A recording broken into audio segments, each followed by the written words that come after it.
Oui, il est 8h43. Je vous parlais de nouveautés ce matin. Alors, une toute nouvelle chronique qu'on vous présente avec Monsieur Éric Trudel, qui est agent de développement et communication donc du côté de la CDC.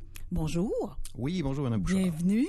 Merci. Dans notre émission. Merci. Donc, j'avais bien hâte de commencer ça, ces nouvelles chroniques-là. Ce matin, on va mettre la table un peu là, pour dire à nos auditeurs, de quoi il sera question dans nos chroniques. Entre autres, et c'est quoi la CDC, tout d'abord? Oui, CDC, donc, ça veut dire tout d'abord Corporation de développement communautaire. Donc, c'est un regroupement d'organismes communautaires sur le territoire là, du Kamouraska.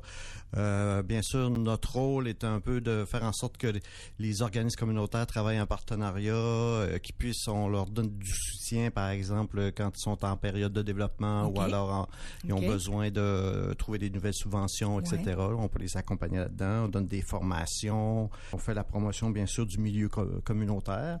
Puis on a des activités là justement qui permettent un peu le style 5 à 7 qui permettent de mettre un réseautage entre les gens du milieu communautaire. Créer des liens là, c'est ça. Oui, c'est ça pour que les gens puissent s'accompagner parce qu'on sait que parce que des fois on connaît pas tout là, on sait pas tout ce qui existe et tout ça là, au niveau puis aujourd'hui la réalité comme au niveau de la pénurie de main d'œuvre, c'est pas toujours facile. Donc souvent les organismes communautaires s'ils peuvent avoir de l'aide de leurs collègues du même milieu, ça peut faciliter les choses. Pour les organismes du Kamouraska. Oui, c'est ça. Il y en a combien d'organismes au Kamouraska, M. Trudel?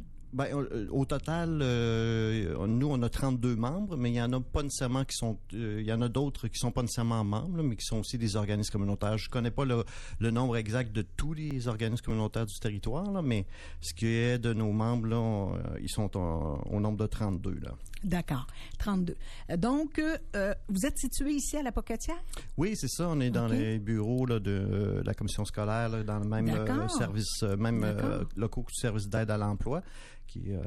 Parce que ça fait longtemps que vous êtes là, parce qu'il me semble que je connaissais pas ça. Non, c'est ça. Effectivement, avant, on était situé à Saint-Pascal, donc ça fait peut-être même pas un an. Ça va faire un an bientôt qu'on est là. Que vous êtes ici, c'est ça. Donc, vous vous plaisez dans vos nouveaux locaux. On est bien, oui. Bon, c'est plaisant, ça. Vous allez nous parler, je voyais ici, phase 2 là, du Fonds de soutien en innovation du Bas-Saint-Laurent. C'est quoi exactement ça? En fait, c'est une initiative là, qui est de la région, qui est pour soutenir tout ce qui est innovation.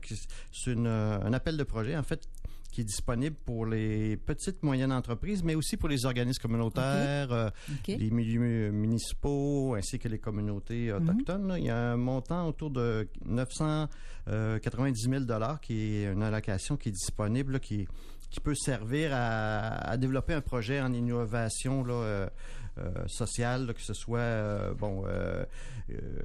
qui soit emmené soit par des, comme je disais tantôt, des organismes municipaux ou des coopératives, des entreprises d'économie sociale.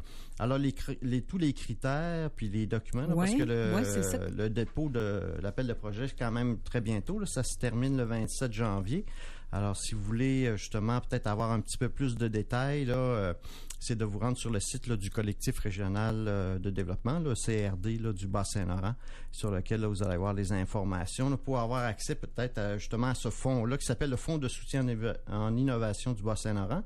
C'est ça, comme je disais tout à l'heure, vous devez déposer le projet avant le 27 janvier là, à 16h. Donc ça vise les organismes, entre autres communautaires, et les petites et moyennes entreprises. C'est ça. Puis de la région du Kamouraska.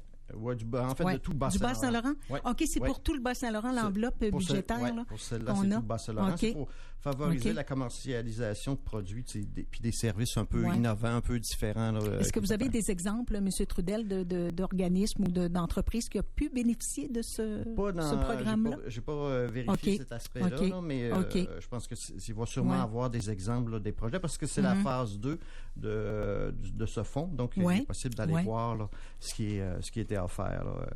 Je voulais vous parler aussi un peu, étant donné qu'on est en début janvier, là, on reprend les activités. Les différents organismes communautaires reprennent leurs activités pour l'année 2025. Oui, c'est ça exactement. Et alors, il y a d'abord la traversée, justement ici, là, qui recommence les activités, comme commencé la semaine dernière. Juste vous rappeler que tous les jours, là, excepté le mercredi, ils ont des avant-midi thématiques puis des après-midi thématiques. comme par exemple, là, il y en a une qui s'appelle le bienfait des câlins, un autre sur le journal créatif. Ils ont des sorties en ski de fond. Et même jeudi, cette semaine, à 19h, il y a une soirée de poésie.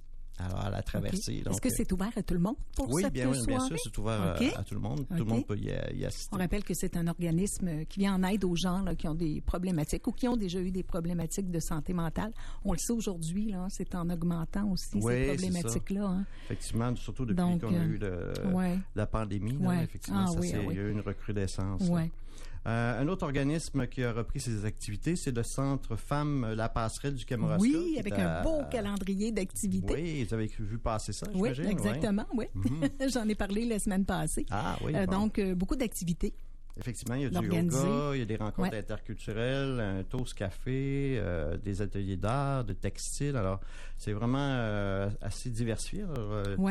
Les personnes qui seraient intéressées à y participer, bien sûr, c'est à Saint-Pascal. Il y a le Carrefour des jeunes de la Pocatière, justement, qui ont recommencé la semaine dernière, le 7 janvier. Puis cette semaine, il y a un atelier culinaire sur la thématique italienne. Alors, les jeunes qui aimeraient peut-être apprendre un petit peu à faire à manger. À faire de la sauce spag. Peut-être, oui, c'est peut-être ça quand on parle de... C'est tellement bon, c'est tellement réconfortant de ce temps-là. Là. L'odeur aussi, hein, d'une bonne sauce à spaghetti. Oui. On espère en même temps que ça donne le goût aux jeunes de faire à manger de temps en temps à la maison. Ben, c'est pour ça, c'est le but. Hein? C'est ça, de leur montrer des petits trucs de cuisine, effectivement, puis ça coûte moins cher aussi. Un organisme communautaire, sûrement que vous en avez parlé au cours des dernières semaines, mais vous vous souvenez que CAMAID, là, il y a eu des problèmes avec campagne de financement. Campagne de financement. Est-ce que vous savez, on est rendu à combien là, J'ai pas marqué à quel auteur qui était rendu leur montant, mais en tout cas, je voulais quand même, je trouvais important de rappeler. Est-ce que c'est toujours en vigueur? Oui, cette vous pouvez encore faire des dons. Okay. Vous pouvez encore faire des dons. Alors, rappelez que, bon, bien sûr, ça, c'est CAMAID fait en sorte de l'aide à domicile pour permettre aux personnes âgées de rester chez elles le plus longtemps possible. Alors, vous pouvez faire des dons soit par à l'entremise de leur site Internet, au bureau municipal, à leur bureau à eux, ou alors même par paiement, là, par virement Interact, là, en utilisant la comptabilité à commercial-camaid.com avec le mot de passe don. Donc, à ce moment-là, vous pouvez apporter un soutien parce qu'effectivement, il y a l'effondrement d'un mur là, qui était vraiment quelque chose qui, bon, on ne s'attend pas, hein, puis qui arrive dans des moments où ils ont justement besoin d'aide pour les accompagner. Effectivement, c'est ça qu'on veut maintenir ces services-là, bien sûr, dans la région parce que c'est important.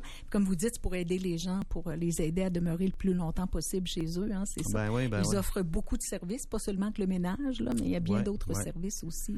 Oui, c'est crucial d'avoir un organisme comme ça dans la région. Ah oui, absolument. On va aller peut-être maintenant plus du côté de la jeunesse. Il y a Cosmos, là, Kamouraska, qui en fait, ça a été développé à Rimouski, là, mais l'initiative Modèle Signifiant, qui a été justement développée par Cosmos Rimouski, mais qui vient ici, qui vont venir donner ici la formation, qui est en fait une courte formation qui va sensibiliser les divers professionnels sur leur influence qu'ils ont en tant que modèle pour la jeunesse. Alors, rappelez-nous donc un peu Cosmos, là. Quelle est la mission de cet organisme-là? En fait, Cosmos, bien sûr, c'est pour aller sensibiliser les jeunes, donner des activités auprès des jeunes et tout ça, pour les sensibiliser, les parents également, là, pour faire en sorte que les jeunes soient bien accompagnés là, dans leur développement personnel. Oui, c'est ça.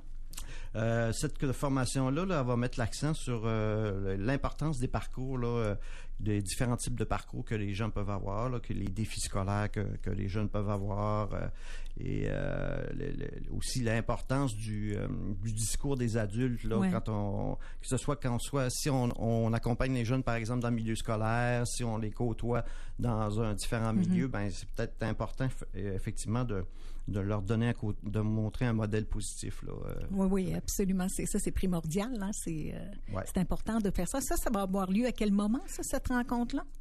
Il n'y avait pas encore de date de déterminer, mais on annonçait déjà que la formation là, allait être offerte par Cosmos Kamouraska. Donc, juste à surveiller, là, aller voir sur leur Facebook ou leur site Internet. Là, ils vont dire quand est-ce que ça sera disponible, mais ça sera sûrement très bientôt. Là. Et justement, ça me fait penser, si vous avez l'occasion de vous inscrire à notre Facebook, nous, à la CDC, justement, on partage là, toutes les activités que sur votre page CDC. CDC ou en Kamouraska. OK. Donc, à ce moment-là, vous pouvez effectivement, tout ce que je vous parle aujourd'hui, puis d'autres, bien sûr, d'autres choses bien importantes là, qui peuvent être discutées à ce moment-là. Là. Exactement. J'en profite aussi, vu qu'on arrive bientôt là, vous savez, il y a une journée le 22 janvier là, pour la santé mentale. On en parlait un petit peu tantôt. Là. Bien sûr. Justement, j'en profite pour rappeler qu'il y a le Centre de prévention suicide du KRTB là, sur le territoire. On est chanceux d'avoir des organismes comme ça dans la région. Oui, en plus de la traversée. La bouffée d'air aussi, à Rivière-du-Loup, ça, je crois. Oui, c'est ça. Oui.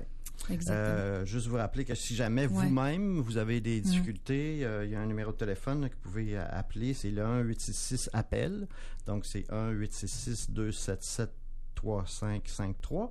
Et même aussi, par exemple, si vous êtes un proche de quelqu'un qui vit des choses difficiles, vous pouvez appeler aussi parce qu'on peut vous accompagner. Oui, absolument. Je pense que c'est obligatoire, selon moi. Il faut le faire. Hein. C'est ça. Si on se rend compte que quelqu'un va pas bien, il y a toujours des ressources, des gens qui sont là pour l'écoute. Et ça fait toute la différence. On ne peut pas négliger ça du tout. Là. Des fois, on ne sait pas comment agir. Les gens ne savent pas, des fois, c'est ça, mais je pense qu'il faut absolument prendre l'initiative de téléphoner puis de dire au moins, c'est ça, je connais quelqu'un qui va pas bien, puis... qu'est-ce que je peux faire? Qu'est-ce que je peux faire? Qu'est-ce que je peux dire? Oui, c'est ça. En tout cas, c'est sûr que l'écoute, c'est la première étape. Hein, c'est ce qui est important. Écoutez, si on voit que quelqu'un n'est pas bien. Hein. Oui, exactement. C'est ça. Alors, on le rappelle, c'est important. On aura sûrement la chance de s'en reparler de toute façon parce qu'il y a toujours des activités, des actions concrètes là, qui sont faites dans le cadre de cette semaine-là. Entre autres, là, c'est le 22 que vous parlez, la journée. Cette journée-là, c'est en prévention santé mentale, c'est le 22 janvier. Mais effectivement, il y en a plusieurs dans l'année. Il y a la semaine aussi, là, qui est en février, je crois, la semaine de santé mentale. Exactement, c'est ça. On va sûrement s'en parler. Oui, effectivement. Alors, voilà, Éric Trudel, ce fut un plaisir de vous accueillir ce matin. On va se reparler dans 2 semaines parce que là, on va dire aux gens que les chroniques seront présentées comme ça pour le communautaire, donc aux 2 semaines comme ça. On rappelle que vous êtes situé sur la 6e avenue à l'Apocatière. Si les gens ont des questions, là, peuvent toujours s'informer. Quel est le numéro de téléphone pour vous joindre? Je vous avoue, je le connais pas par cœur, là, mais, OK, sinon, si vous voulez m'écrire, moi, c'est info@cdckamouraska.ca. Et puis, effectivement, là, ça me fera plaisir de vous répondre. Sinon, comme je disais tout à l'heure, la page Facebook aussi. Oui, je vais aller voir ça, moi. On va voir toutes les activités aussi. C'est ça qui sont diffusées, qui ont lieu. Alors voilà, merci beaucoup Éric Trudel. On rappelle que vous êtes donc agent de développement et aux communications aussi à la CDC du Kamouraska. Merci beaucoup. Merci. Bonne journée, bonne semaine.